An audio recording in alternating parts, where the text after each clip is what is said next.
यदि हमारे अंदर धन की चाह है तो हम भगवान से प्रार्थना करें और धर्म पूर्वक आचरण करके जो कमाई मिले उससे हम परिवार का पोषण करें, तो भगवान की कृपा से और धर्म को धारण करने के कारण भगवान से हम मांग सकते हैं धन, क्योंकि वो पिता है, वो स्वामी है, सर्वलोक महेश्वर है।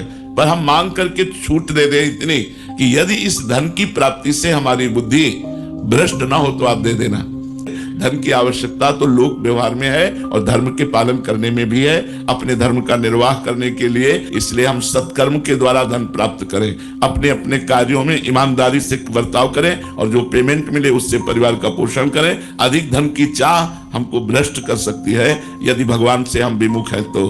हमने एकांतिक में एक दिन कहा, किसी ने प्रश्न किया था कि भगवान से मैंने कामना की, हमारी कामना की पूर्ति नहीं हुई। तो हमने कहा देखो, भगवान की ये दुकान है, दुकान में दो को ही सामान मिलती है।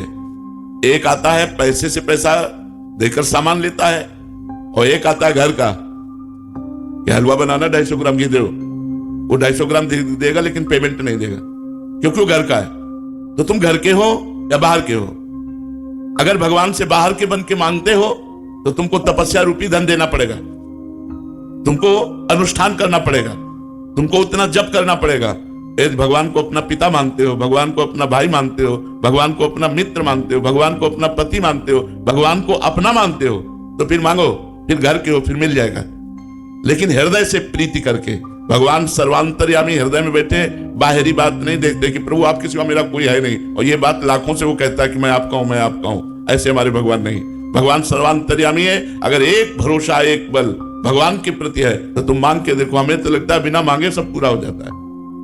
आप अगर भगवान को अपना मानोगे तो बिना मांगे आपकी कामनाएं पूर्ण होंगी, मांग लोगे तो भी पूर्ण हो जाएंगी। और या फिर भगवान को अगर सही भाव में अपना नहीं मानते हो तो आपको तपस्या करनी पड़ेगी, आपको अनुष्ठान करना पड़ेगा, आपको व्रत करने पड़ेंगे, तब आपको वो प्राप्त होगा जो मांग रहे हो। ऐसे थोड़ी मिल जाएगा। ऐसे किसी दुकान में जाके बोलो, वो दे देगा क्या?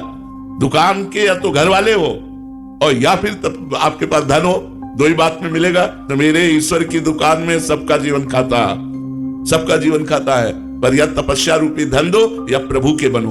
तो प्रभु के तो बन नहीं पाते हम लोग, क्योंकि हमारा इतना संबंध का फैलाव है। अगर वो फैलाव समेट कर प्रभु के चरणों में समर्पित कर दे, जननी जनक बंधु सुत दारा, तन धन धाम सुहृद परिवारा, सबकी ममता ताग बटोरी, मम पद मन बांध बर डोरी, तो बिना मांगे बात पूरी हो जाएगी। लेकिन हम ये कर नहीं पाते, तो फिर हमको भजन करना पड़ेगा, हमको तप करना पड़ेगा, तो उसके अनुसार फिर जो हम मांगेंगे तो प्राप्त होगा। तो हमें लगता है कि भगवान से धन मांगो पर साधना भी करो। बिना साधना किए तुम्हारी मांग पूरी होने वाली नहीं, क्योंकि प्रभु को आप अपना नहीं मानते हैं ऐसा जैसा मानना चाहिए। मेरे तो गिरधर गोपाल दूसरो न कोई। जब ये बात आएगी तब आपको मांगने की जरूरत नहीं पड़ेगी, अपने आप सब पूरा सरकारी व्यवस्था चलेगी, भागवतिक व्यवस्था चलेगी।